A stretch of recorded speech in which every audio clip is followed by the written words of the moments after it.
Hi guys, ಇವತ್ತಿನ ವಿಡಿಯೋಲಿ ಕರಾವಳಿ ಸ್ಪೆಷಲ್ ಮಂಗಳೂರು ಬನ್ಸ್ ಯಾವ ಥರ ಮಾಡೋದು ಅಂತ ನೋಡೋಣ. ತುಂಬಾ ಸಾಫ್ಟ್, ಟೇಸ್ಟಿ ಹಾಗೆ ಉಪ್ಕೊಂಡು ಬರುತ್ತೆ. ನಾನು ಹೇಳೋ ಅಂಥ ಪ್ರೊಸೀಜರ್ನ ನೀವು ಫಾಲೋ ಮಾಡಿ. So welcome to my channel Sangeetha Samachara. ಈ ಮಂಗಳೂರು ಬನ್ಸ್ ಮಾಡಲಿಕ್ಕೆ ಏನೇನು ಬೇಕು ಅಂತ ನೋಡೋಣ. ತುಂಬಾ ಈಸಿಯಾಗಿ ಮಾಡ್ಬೋದು. ಈ ಮಂಗಳೂರು ಬನ್ಸ್ನ ಸ್ಪೆಷಲಾಗಿ ಈವ್ನಿಂಗ್ ಸ್ನ್ಯಾಕ್ಸ್ಗೆ ಅಥವಾ ಮಾರ್ನಿಂಗ್ ಬ್ರೇಕ್ಫಾಸ್ಟ್ಗೆ ಕಾಯಿ ಚಟ್ನಿ ಜೊತೆ ತಿನ್ನಿ, ತುಂಬಾ ಚೆನ್ನಾಗಿರುತ್ತೆ. ಸೊ ಈ ಮಂಗಳೂರು ಬನ್ಸ್ ಮಾಡಲಿಕ್ಕೆ ನಾನು 4ರಿಂದ 5 ಬಾಳೆಹಣ್ಣು ತೊಗೊಂಡಿದ್ದೀನಿ. ನೀವು ಯಾವ ಥರ ಬಾಳೆಹಣ್ಣು ಬೇಕಾದರೂ ತೊಗೋಬೋದು, ನಿಮ್ಮ ಆಪ್ಷನ್ ಅದು.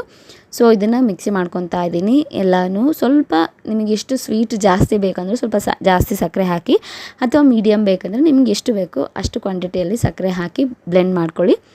ಹಾಗೆ ಇದಕ್ಕೆ ಸ್ವಲ್ಪ ಜೀರಿಗೆ ಆ್ಯಡ್ ಮಾಡ್ತಾಯಿದ್ದೀನಿ ನಾನು. ಸೋಡಾ ಹಾಕಬೇಕು ಅಂತ ಏನಿಲ್ಲ.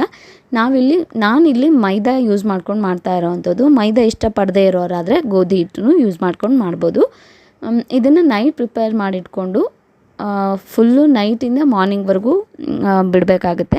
ಮಾರ್ನಿಂಗೇ ಪ್ರಿಪೇರ್ ಮಾಡಬೇಕು. ಇಲ್ಲ ನಾವು ಈವ್ನಿಂಗ್ ಮಾಡ್ತಾಯಿದ್ದೀವಿ, ಈವ್ನಿಂಗ್ಗೆ ಸ್ನ್ಯಾಕ್ಸಿಗೆ ಬೇಕು ಅನ್ನೋದಾದರೆ ಮಾರ್ನಿಂಗ್ ಇದೆಲ್ಲ ಪ್ರಿಪೇರ್ ಮಾಡಿಟ್ಕೊಂಡು ಈವ್ನಿಂಗ್ ಮಾಡಬೇಕು. ಸೊ ಅಟ್ಲೀಸ್ಟ್ 4 to 5 hours ಆದರೂ ಚೆನ್ನಾಗಿ ನೆನೆಬೇಕು ಅದು. ಇದರಲ್ಲಿ ಯಾವುದೇ ಥರ ಆದಂಥ ನೀರು ಆ್ಯಡ್ ಮಾಡದೆ ಮಾಡ್ತಾ ಇರೋವಂಥದ್ದು. ತುಂಬಾ ಈಸಿಯಾಗಿ ಮಾಡ್ಬೋದು. ಫಸ್ಟ್ ಟೈಮ್ ಮಾಡೋರಾದರೂ ಕೂಡ ಈಸಿಯಾಗಿ ಮಾಡ್ಕೋಬೋದು. ಅಂದರೆ ಸ್ವಲ್ಪ ಜಾಸ್ತಿ ಗಟ್ಟಿಯಾಗಿ ಕಲಿಸ್ಕೋಬೇಕಾಗುತ್ತೆ ನೀವು ಇದನ್ನು. ಏನಕ್ಕಂದರೆ ಅದು 4 to 5 hours ನಾವು ನೆನೆಸೋಕೆ ಇಟ್ಟಿರ್ತೀವಲ್ಲ, ಆಗ ಲೂಸ್ ಆಗಿಬಿಡುತ್ತೆ. ಸೊ ಜಾಸ್ತಿ ಗಟ್ಟಿಯಾಗಿ ಮಾಡಿಟ್ರೆ ಅದು ನೆಂದರೂ ಕೂಡ ಸ್ವಲ್ಪ ಆರಾಮಾಗಿ ಲಟ್ಟಿಸ್ಕೊಳ್ಳೋ ಥರ ಬರುತ್ತೆ.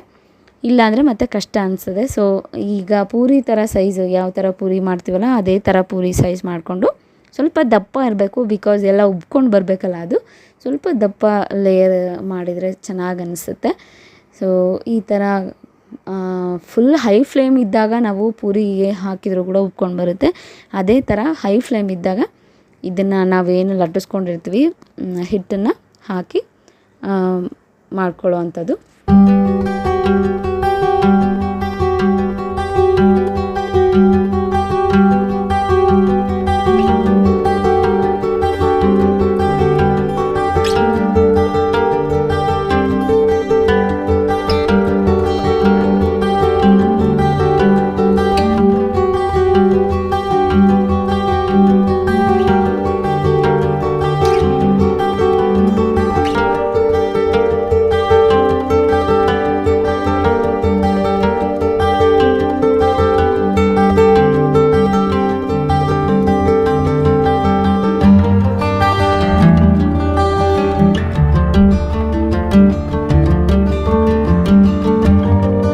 ನೋಡಿದ್ರಲ್ಲ ಮಂಗಳೂರು ಬನ್ಸ್ ಯಾವ ಥರ ಮನೆಯಲ್ಲೇ ಈಸಿಯಾಗಿ ಮಾಡ್ಕೊಳ್ಳೋದು ಅಂತ. ಇದೇ ಥರ ಟಿಪ್ಸ್ ಹಾಗೆ ಪ್ರೊಸೀಜರ್ ಫಾಲೋ ಮಾಡಿ ತುಂಬಾ ಈಸಿಯಾಗಿ ಸಾಫ್ಟಾಗಿ ಹಾಗೆ ಟೇಸ್ಟಿಯಾಗಿ ಮಾಡ್ಕೋಬೋದು. ತುಂಬ ರುಚಿಯಾಗಿ ಬಾಯಿಗೆ ಅನಿಸುತ್ತೆ ಅಂತ ಹೇಳ್ತಾ, ಇದೇ ಥರ ಸ್ಪೆಷಲ್ ಅಡುಗೆಗಳು, ಸ್ಪೆಷಲ್ ಅಕೇಶನ್ಸ್ ಅಥವಾ ಸ್ಪೆಷಲ್ ಏನಾದರೂ ಇದ್ದಾಗ, ಗೆಸ್ಟ್ಗಳು ಬಂದಾಗ ಈ ಥರ ಸಿಹಿ ತಿಂಡಿ ಮಾಡಿ ತಿನ್ನಿಸ್ತಾ ಇರಿ ಅಂತ ಹೇಳ್ತಾ, ಐ ಹೋಪ್ ಈ ವಿಡಿಯೋ ನಿಮಗೆಲ್ಲ ಇಷ್ಟ ಆಗಿದ್ದೀನಿ. ಇದೇ ಥರ ಸಾಕಷ್ಟು ವೀಡಿಯೋಸ್ ಅಪ್ಲೋಡ್ ಮಾಡ್ತಾ ಇರ್ತೀನಿ. ಇದೇ ಥರ ಸಪೋರ್ಟ್ ಮಾಡಿ, ಸಬ್ಸ್ಕ್ರೈಬ್ ಮಾಡಿಕೊಂಡು ಅಂತ ಹೇಳಿ. ವಿಡಿಯೋ ಇಷ್ಟ ಆಗಿದರೆ ತಪ್ಪದೆ ಲೈಕ್ ಮಾಡಿ ಹಾಗೆ ಸಬ್ಸ್ಕ್ರೈಬ್ ಮಾಡ್ಕೊಳ್ಳಿ. ಬಾಯ್ ಬಾಯ್.